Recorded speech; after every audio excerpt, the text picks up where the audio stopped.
que están dando vuelta, que la juntan en pala, ¿no? Ni que hablar de lo que vale la casa esa en el country y demás. Bueno, lo tengo en línea a mi colega Matías Longoni. Matías, buen día, ¿cómo te va? Buen día, José Luis, ¿cómo andás? Bien, lo primero que quiero decirte es gracias por toda la información e ilustración diaria que me da Bichos de Campo. Ah, Este, mirá, qué bueno. sí, sí, por supuesto. Sí. Y uno tiene que seguir a los que saben. Y justamente Me alegro. en ese predicamento te quiero preguntar y que nos cuentes cómo es el tema del biodiesel. Yo veo que hace tiempo vos venís escribiendo señalando que, entre otras cuestiones, la punición que le puso Estados Unidos a la Argentina tendría una suerte de lógica o sentido al respecto.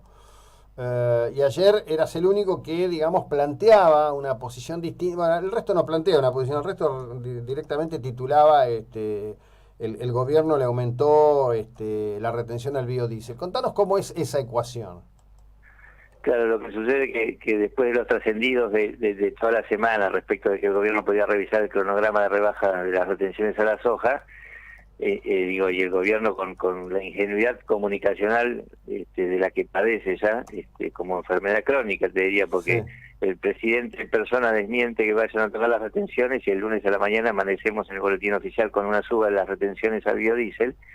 Parece un contrasentido, entonces todo el mundo sigue la corriente.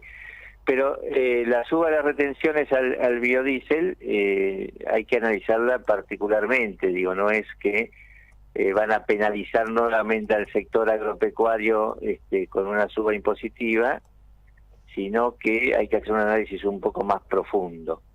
A ver, los productores cultivan soja, cosechan soja, venden el poroto de soja a básicamente una industria molinera, aceitera, que lo que hace es tratar ese poroto. Primero le saca el aceite y de eso queda un residuo que es la harina de soja. Con el aceite de soja que sacó, que del poroto es un 20%, no mucho más que eso, del volumen, uno de los derivados que se puede producir es biodiesel. O sea, finalmente el biodiesel que se utiliza para cortar gasoil es un derivado de la soja que puede, digamos, perfectamente ser considerado como parte del complejo oleaginoso, porque además los que producen el mayor volumen de biodiesel en el mercado local son las propias aceiteras, Cargill, Dreyfus, Bunge, AGD, y todas esas empresas, que son las mismas que exportan soja y que son las mismas que exportan aceite de soja eventualmente.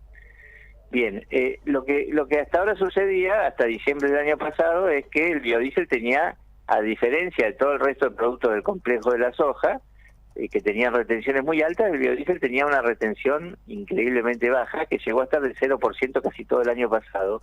O sea que había 27 puntos de distorsión o de diferencia impositiva entre el tratamiento que vos le das el aceite, que tenía 27% de retenciones hasta enero pasado, y el que recibía su principal derivado, que es el biodiesel, que es un proceso industrial más, digamos, es apretar un par de botones más. Por supuesto que hay una inversión, por supuesto que hay mano de obra y un montón de cosas alrededor de todo esto, pero no es, no es hacer un tornillo, es bastante más sencillo. En todo caso, es una instancia para pasar el aceite de soja de una planta a la otra, donde se hace el biodiesel.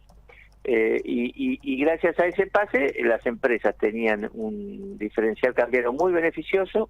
En la jerga del agro se dice, fue ese diferencial el que permitió a las plantas aceiteras construir enormes plantas para producir el biodiesel casi gratis, porque en realidad, si vos compras la materia prima pagando un 30% menos, que era lo que hacían, pagándole al productor el precio internacional menos retenciones, y después podían vender el biodiesel sin tributar retenciones, en realidad tenían un subsidio extraordinario sobre el costo de la materia prima. Y esto es un poco lo que miró Europa en su momento, que puso aranceles. Después fuimos a la OMC, logramos torcer un poquito esa historia, pero todavía estamos penalizados en la Unión Europea. La Unión Europea en este momento está revisando nuevamente la estructura de aranceles antidumping. Esto fue lo que convenció a Trump, no por lo proteccionista, por más loco que esté, digamos, sino porque hay un estudio fundado que dice que Argentina cometía dumping también en el mercado estadounidense, entonces nos cerraron el biodiesel en Estados Unidos.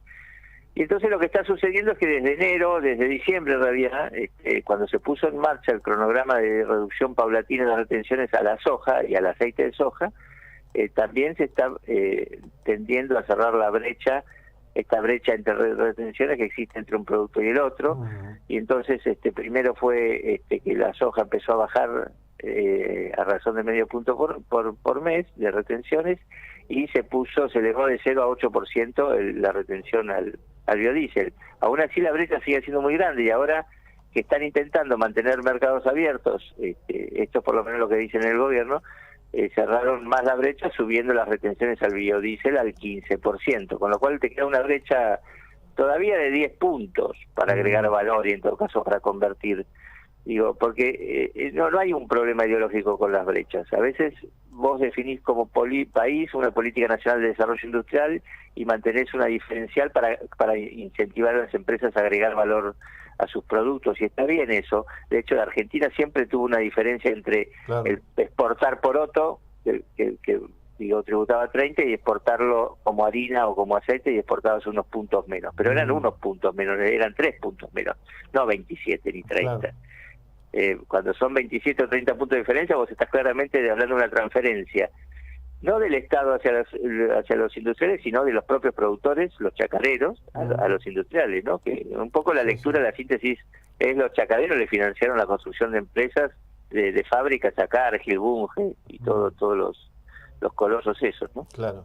Bueno, era interesante que, bueno, por lo menos pudiéramos tener una visión. Yo coincido contigo, que una vez más estamos frente a un gobierno que parecía que era uno de sus puntos fuertes, la capacidad de comunicación, y que se come, no sé, una piña atrás de la otra sin mayor sentido común, ¿no? Es bastante curioso todo eso. Yo tengo mi lectura, es muy fácil comunicar lo que hacen mal los demás.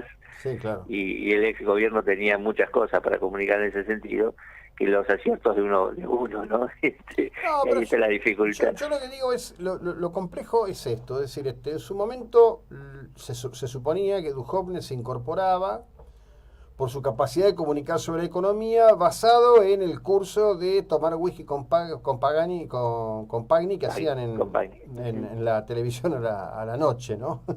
Digamos, no sé quién le vendió eso al presidente, o si el presidente lo compró, no tengo ni idea, porque no tengo llegada a esos círculos. Pero es un traspié tras otro, digamos. La verdad que es una cosa espantosa, que se hayan tenido que pasar 72 horas explicando algo que no ocurrió nunca, y que todo quede mezclado. Por eso me pareció que era tan importante poder Es que se pasaron, es que la dificultad para comunicar esto, que es una corrección, finalmente una estructura, una injusticia en la estructura tributaria, digamos, no es difícil de justificar, pues se pasaron 2 años gobernando y no la corrigieron antes. Entonces estuvieron permitiendo como gobierno una transferencia importante de recursos de un sector a otro. Claro. Durante todos estos meses, y ahora, claro, la primera pregunta que uno le haría si salieran a explicar esto es: ¿y por qué no lo hicieron antes? Como tantas otras cosas de la economía o de la vida política. Sí. Y la verdad que todo es un intríngulis tan complejo en la economía argentina. Te agradezco, te mando un abrazo a la distancia, Matías, buena jornada. Un abrazo, gracias. Chao, viejo, hasta luego. Matías Longoni, durante muchos años trabajando en Clarín Rural, fue el tipo que llevó adelante